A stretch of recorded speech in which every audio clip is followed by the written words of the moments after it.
I used to break into houses. I'm not particularly proud of it, but it was a different time in my life. A more desperate time. I won't make excuses for it. All I can say is that I needed a quick way to make money, and typical employment options were not exactly open to me. My last job, however, something happened that I can never explain, and also never forget. Something I've never really told anyone, but I think it'll drive me insane if I don't. Maybe I'm heading there anyway. I had a buddy named Sam who helped me out. Or rather, I helped him since he was more experienced at the whole career criminal type of thing. I did this for about 2 years, going into houses, taking whatever we thought was worth it. We only ever did it when we were absolutely sure that nobody was home. Sometimes we would stake out a place for weeks or even a few months. We'd try not to get anything too physically heavy, but pretty much anything valuable was fair game. Sometimes we would even keep things for ourselves. We once found a few 8 balls of coke and made a pretty good windfall out of that one at this one place. Sometimes we found pot or booze, but usually we just partook of that ourselves. Usually in celebration of a successful job. A lot of times we would take little knickknacks that we thought were cool too. Keychains, clothes, stuff like that. Sam had found us a nice little mark for a little bacon and eggs, our code word for our little thing. It was out of the way, so there's minimum chances of witnesses, and apparently the owner was trying to sell it, and he was no longer living there, but they hadn't moved all their stuff out yet. This was an unusually easy job, and that should have been a hint. It sounded like a cakewalk. We just had to time it right to be careful. We decided we would want to start after dark the following Friday. We had to arrange to borrow the van that we had used, which incidentally cut TC, the guy who owned the one we used in on some of the action. TC was a madman, but we needed him. And for this kind of work, you needed a specific kind of vehicle. It was a piece of junk, but it had a lot of space, and it was easy to change. We repainted it and switched the tags on it at least a dozen times, after and before every job that we used it. The ride there was long, and it was a little bit out of the way, and Sam only knew of it because he knew a guy that knew the owner that let it slip what the situation was. It had only taken a bit of online research to find the address based on the fact that it was for sale. It was unusually empty on the highway for a Friday night, but we rarely went this far out into the boonies. Dusk was falling. So why is this guy even selling the place? I asked Sam. I think Mikey told me about it, but I was more interested in the other details, not so much if anything is wrong with the house. This bothered me a little. Yeah, well, what if the place has a gas leak or mold or some shit? I asked. I looked at him as he leaned back. Then I guess this might be our last job together. Nice knowing you, buddy. I remember him saying that while smirking. He must have sensed that I was a little nervous. Relax, man. If it was anything serious, they would not be putting it on the market so fast, would they? He said. Something was needling me about the whole situation, but just barely. A little prick in the back of my mind that I could not quite figure out. The sky got darker and there were fewer and fewer cars on the road. There were no headlights either, only open fields and dark thickets on either side of us.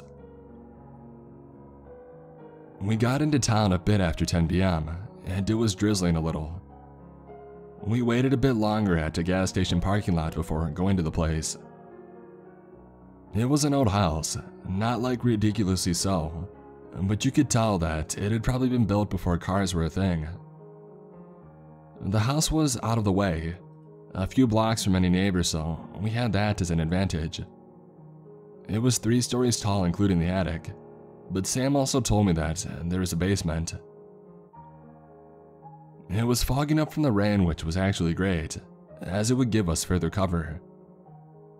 Everything seemed perfect, and yet something about the house seemed off to me. I remember a slight sense of foreboding, as the large wooden structure seemed to loom over us. Yeah, that's the word for how it looked. It was looming.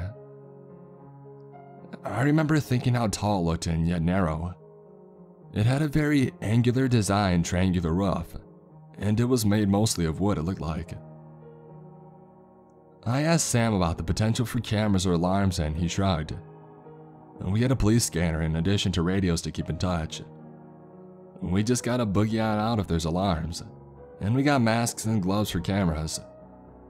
Come on, let's do it, he said as we moved towards the back of the house going around the side. We had an idea of what the place was like, and there was a cellar in the back which led into a sub-basement.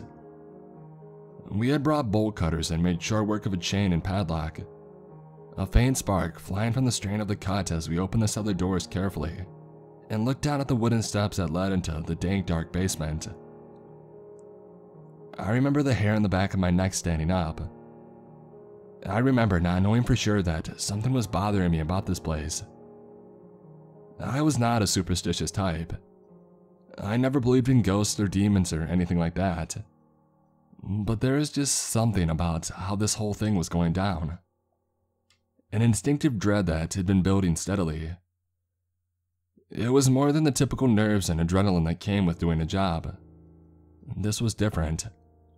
Like a tiny bell ringing somewhere in the city of my mind, letting the villagers know to go inside. "Ho ho ho, any boogeyman living down here?" Sam teased, probably sensing the apprehension. "I'll go first then," he said as he crept down the stairs and put on his flashlight. It was a bright one too, and as I followed and turned on mine, I was a bit put off by how little of the cellar they were illuminating. The darkness was sticking, and it stubbornly refused to be washed away by the light easily, too thick to be completely dispelled. It was not the kind of thing that you can confirm as really being a problem, but it was enough to be annoying at best and unsettling at worst. "There might be some old wine down here, and that shit might sell," I asked, but it's not like me and Sam knew people in the vineyard business. We separated a bit, and I did not like that, but I was refusing to give in to my anxiety. We were professionals at this point after all. I heard the sound of the bolt cutters again, and then I remembered Sam making a weird noise from the other room before yelling out, "What in the flying, ever-living? Yo, come and see this!" I followed his voice, and I felt the room that I was in was getting a little chilly. I thought that I had seen shadows moving, but I chalked it up to the tricky lighting of my flashlight. When I got to Sam, he was in a separate room behind a heavy metal door. What we were looking at was disturbing. It was like some weird cross between a BDSM party room and some kind of shrine. I let out a whistle, my discomfort forgotten as I absorbed all the scandalousness of it all. This was out there. Red walls, leather suits hanging on hooks, candles with weird-looking statues, and there is a strange sort of altar too. It looked like it had a brass frame, and there was a red cloth over it, though it was dusty and torn. There was one particular idol on it that looked to be 4 people intertwined in an act of debauchery and torture. The wax the figures were made out of were melted together to create the gruesome figurine. I had never seen anything like it before, and that foreignness made it all the more unsettling. This was not something you recognize from the movies or folklore, which made it all seem more real and yet strange. Each pale face of the idol was a mixture of horror, agony, and something else. Maybe pleasure. "What in the hell?" I said in a low tone. I felt the overwhelming urge to turn the light on.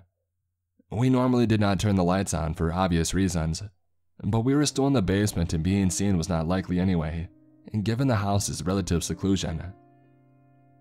I went to feel for a light switch and I found one. I flicked it, but it would not go on. It clicked again and again, but it was not getting any juice, Do you know if the electricity is still on in here? I asked, and Sam shrugged. You know that we shouldn't be doing that. Come on. For the first time in his voice, he did not sound like everything was a joke. A few seconds after was when I heard something in the corner of my room. A thump. We both turned to point our flashlights at the source of the sound, but there was nothing. I remember asking, "This is a hell of a thing to show on the open house, I bet." But I knew that this room was not meant to be seen yet by any prospective buyers. "Yeah, let's just get this done," he said. Even despite the creepy sound, whatever went down here was probably not anything we wanted to know too much about, or stick around too long to be introduced to it. It occurred to me that if the owner came home, we might be in deeper trouble than we ever imagined. I wanted to get it over with and just get out, and not end up as some weirdo sacrificial gimp in their secret velvet magic dungeon. We checked out the basement and found some power tools that we could sell, putting them near the stairs that led out. I was focusing hard on looking and quickly moving the goods, ignoring the growing anxiety in the back of my brain, a rattling of the cage of my mind. The cage that stops us from acknowledging what we do not see. I wanted to get out of that basement, but I did not want to venture into the rest of the house alone. "Hey, you want to help me check upstairs?" I asked Sam, trying to keep the apprehension out of my voice. Maybe Sam was not as brave as I was giving him credit for, cause he seemed very keen on the idea. We walked up the stairs a bit more quickly than we normally do, and found that the door was locked from the other side, which was also pretty odd. Someone could easily end up locked in the basement, with the cellar being bolted on the outside, and the door leading to the first floor also being locked from the outside.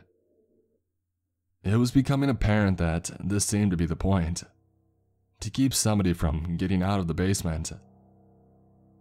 Sam cursed, remarking that it might take a while, and asked me to hold the flashlight while he messed with the lock. I did, and I felt more and more unsettled, more vulnerable as he worked and fumbled with the metal. I kept seeing more and more signs of movement in the darkness surrounding us, but I ignored them. I thought that I had heard something faint in the shadows, but it was hard to tell with my partner in crime messing around with the lock. He got it open after what seemed like what must have been at least 20 minutes, and the door creaked open all too slowly and all too loudly. We both went into the house proper, and we found ourselves in the kitchen. This was the rough part. We knew that we had to split up. Sam said that he would take the lower floor, and he told me to take the upper one. For some reason, this irked me, like he gave me the shit job. I did not want to put that much distance between me and our exit, but he was the brains of the operation. I got to the stairs and they were very steep, wood, with a narrow wall heading up. The stairs went up into a yawning abyss, an abyss that I would rather do anything else other than go into. I went up one step at a time, carefully. The stairs seemed to go on a bit longer than they should, and I kept the flashlight on the ground to guide my footing as if the stairs seemed designed to easily trip someone up. I was also afraid to point it into the shadows that waited at the top of the stairs. But when I finally started getting to the summit, I had no choice, and the light I was shining found itself only piercing the darkness to a shallow degree. I remember thinking that I had never been in a house so pitch dark before. I heard Sam messing around downstairs, moving stuff as I went into the upstairs hall. There were a series of doors and all of them closed. With the damn feeling of dread that I had, the thought of opening each one at a time was torture. I was about to start with door number 1, when I heard steps coming up the stairs. I turned around fast as hell, and I was relieved to see Sam. It was slim pickings downstairs apparently, so he had come up to help me handle the upstairs. I was extremely happy about it, but I did not show it. I felt just a little bit more courage than I had previously. And then the image of the sick little doll thing on the altar flashed in my mind. Yeah, I wanted to get the hell out of here. Door number 1 was as dark as the rest of the house. It looked like an office, and there was a laptop which I quickly grabbed as I had to ignore the feeling of being watched. I had done a few jobs like this, but I had never experienced this level of anxiety, not even on my first one. I took the laptop while Sam rustled around, and I told him what my haul was.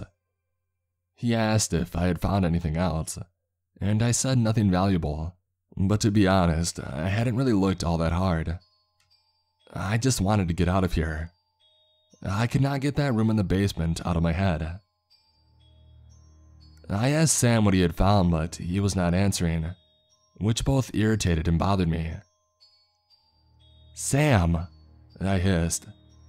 "Sam!" His voice came out again.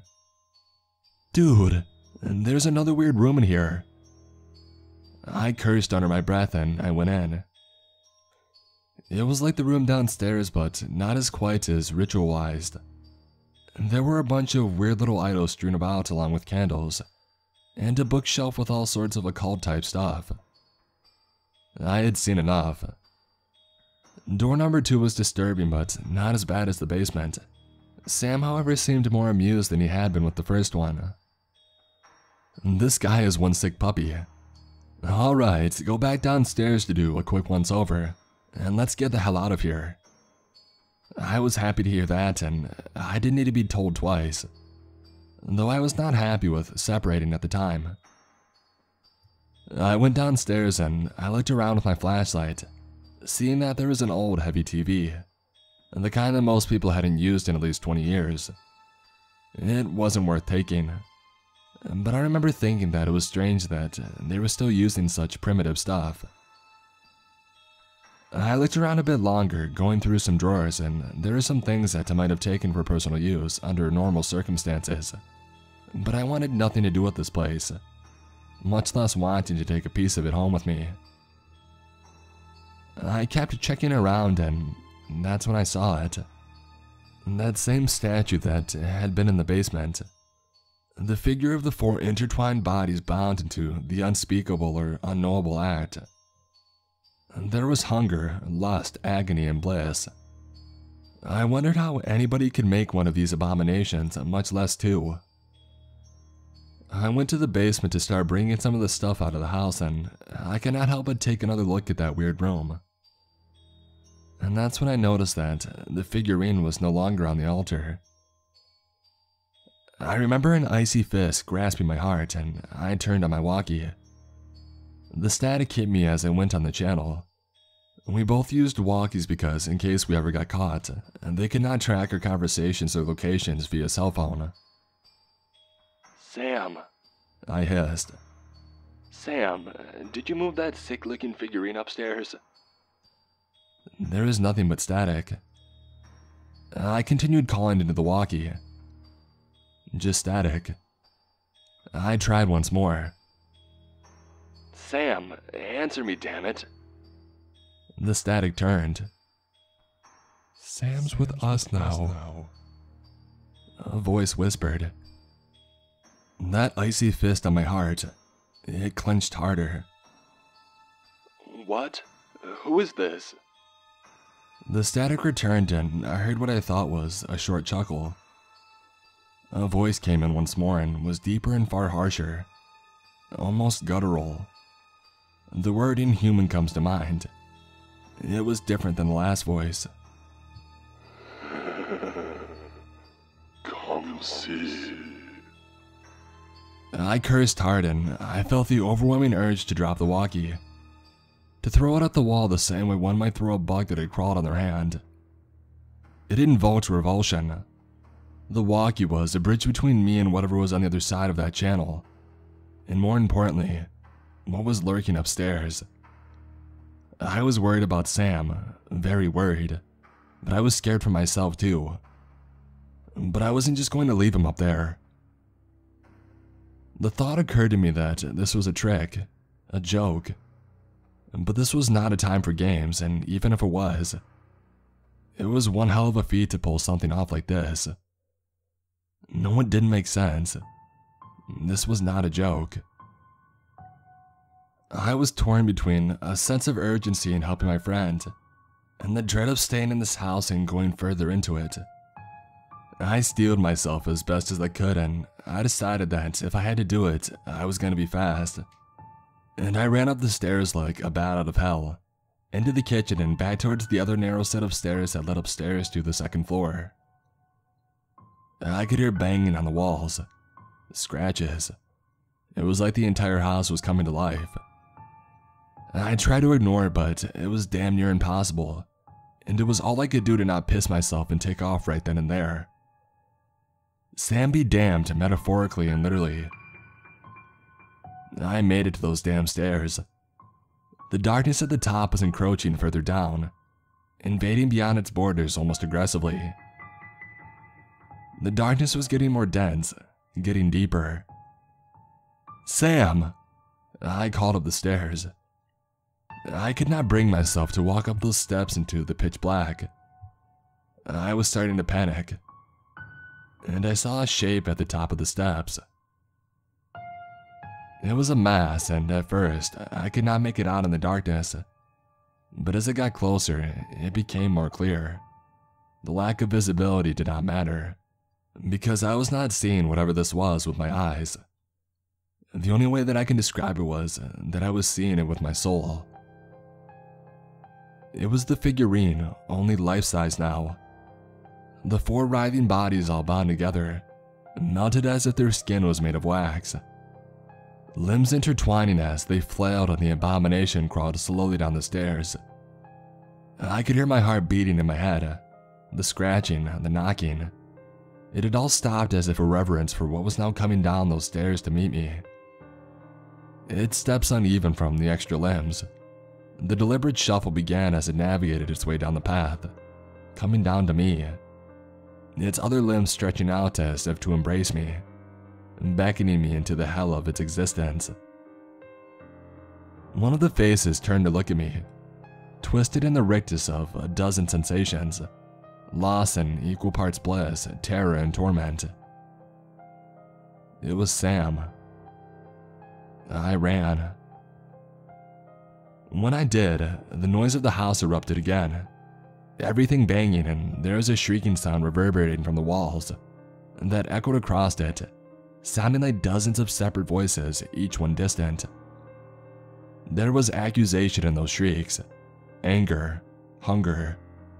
The house was pissed, but it was also hungry. The shrieks became guttural like a pack of dogs, and then they yowled like a bunch of cats having sex.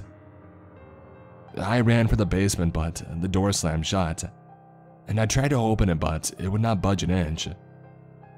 I could hear the uneven sounds of the abomination coming down, step by step.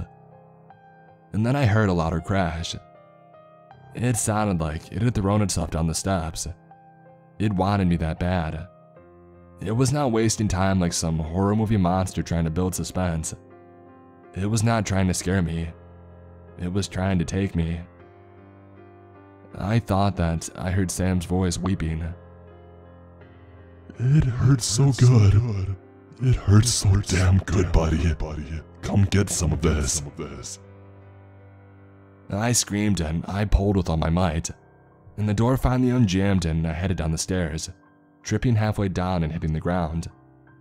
I felt pain in my temple and I was bleeding, but I didn't care. I was up again in an instant and going out of this other door.